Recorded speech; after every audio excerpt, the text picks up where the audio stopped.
So the topic of the hour is gold shortages, and we've heard that story before, but this time there's actually something to it.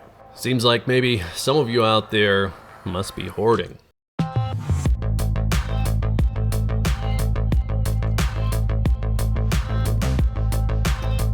So gold is running hot right now. So much news, so many topics. Where do we start? Well, we're going to start with price estimate revisions from bank analysts, and then we're going to get into the idea of shortages and how that could have us all revising our estimates again. Now, Goldman Sachs just raised its year-end price forecast to $3,100. That's the headline forecast anyway. That's up from $2,890, a number that we've already passed. Now, if we let them keep talking, we get more forecasts. They're noting the potential for gold to surge to $3,300 if policy chaos keeps shaking the market up. They're also revisiting their numbers on central bank demand. Their forecasts are up from 41 tons per month to 50. And then they go on to say that if purchases average 70 tons per month, we could see gold at $3,200, which is less than $3,300. And I don't know why they're going that direction. 70 tons, by the way, that's close to the 2024 and 2023 figures that we had each month. So I guess to cover all the bases, they're just giving all the forecasts. They have a $3,060 forecast as a floor. So lots of different forecasts, but $3,100 is their official number. Now, why are we already seeing end of year forecast revisions only 6 weeks into the year? Well, yeah, you guessed it. I guess I already said it. The price of gold has already gotten past those analyst predictions. Gold is already up 12% in 2025. And given all the news on tariffs and trade wars and general policy shifts coming from the new U.S. administration, well, that run isn't even surprising. What's surprising is what's happening outside of these market figures. Now, let me get a quick shout out to Summit Metals. They're fantastic. You know them. I've talked about them. Give them a shot. Really easy to do. summitmetals.com. Now, one of the strange bits of news spinning off the current state of the crazy gold market is the gap between the New York and London gold prices. Now, this started shortly after the election, creating a situation where COMEX gold prices are higher than LBMA prices. Now, these aren't the prices we use to buy our 1 ounce gold coins. These are the kind of prices that really only affect large-scale trading, and it creates the arbitrage possibility that maybe we're all aware of, but if you're not familiar, an entity could hypothetically buy physical gold in London, ship it to New York, and then sell it via the COMEX at a profit. Or in the case that we're seeing right now, a big bank like JP Morgan that already stores gold in London could ship it to New York where it's currently worth more. Now, the relevant news here is that all the London gold flooding into New York is causing issues at the LBMA. For real though, this isn't even a new article. This is from January 29th, talking about how the LBMA is actually having to source gold from central banks. Well, it's gotten worse.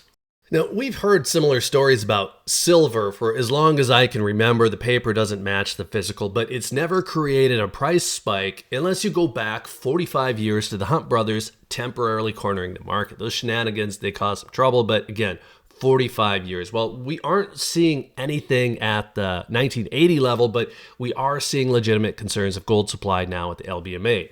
And we know this is happening because we can see the paper trail. The gold is going from the Bank of England to Switzerland to be recast to meet the New York COMEX contract size requirements, and then it's being shipped to New York on passenger planes. Now, filings show that JP Morgan alone is delivering $4 billion in gold to New York this month. Estimates say about $82 billion in gold has been moved this way already, and we're seeing an actual case of possible gold shortages at the LBMA. Now, I say possible because the LBMA says, hey, everything's fine. But we're seeing updated reports that the withdrawal wait has gone from a few days to between 4 and 8 weeks. And with the possible threat of a tariff affecting gold coming into the US, that scramble is just going to step up.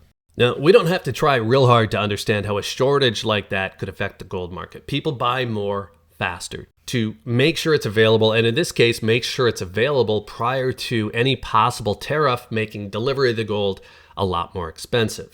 Now, add another layer to these cases of an actual run on physical gold, like we're seeing happening with the flow of gold from London to New York with the LBMA delivery delays. Well, hey, I mentioned the possible audit of U.S. gold reserves just the other day, and now it's on the front page of CNBC. So I guess you could say it's getting serious. Well, there's a general doubt of the U.S. gold holdings accuracy. And if it surfaces that there's less gold held in reserve or it's suddenly not accounted for, well, the idea of a gold shortage is going to blow up. Now, the simple case here is that we don't even have to have a wild discovery of missing gold to affect buyer behavior. We just need a general fear that it could be missing. We get the same sense of a gold shortage even if it's not really there. And only now we're looking at retail investor sentiment, and we have to assume that all of this together, along with the LBMA shortages, has some impact on the price of gold that we're seeing right now and its potential to go higher. Goldman Sachs might be back soon with the revised prediction for 2025 gold price. Another interesting part in all of this is that the Fed just released meeting minutes telling us they're worried about inflation again, saying rate cuts are on hold. Now, that's not the first time we've heard that, and previously we were expecting 4 rate cuts in 2025, and now it's maybe 2, but who knows? We're on hold, and this would normally be really bad for gold price. So if we look at the price of gold starting at the beginning of the year, this is not the direction we would normally expect. So like I said, lots of news continuing in the gold space, and it's pushing gold to new all-time highs. I think I saw something like 25 new all-time highs in 2025, and it's been a while since I've seen this, but who's keeping track at this point? The Goldman Sachs 2025 price update is a few weeks old already. UBS, they just updated their 2025 prediction to 3,200, and none of this seems unlikely right now. So if you started buying gold really at any prior point, you're probably feeling pretty good about it. And there's a lot to be interested in right now with this interest in the Fort Knox audit and Scott Bessent's comments about remarking gold value on the books. Now, gold is usually a pretty boring asset. It doesn't do a whole lot by most accounts, but it's definitely not the case now.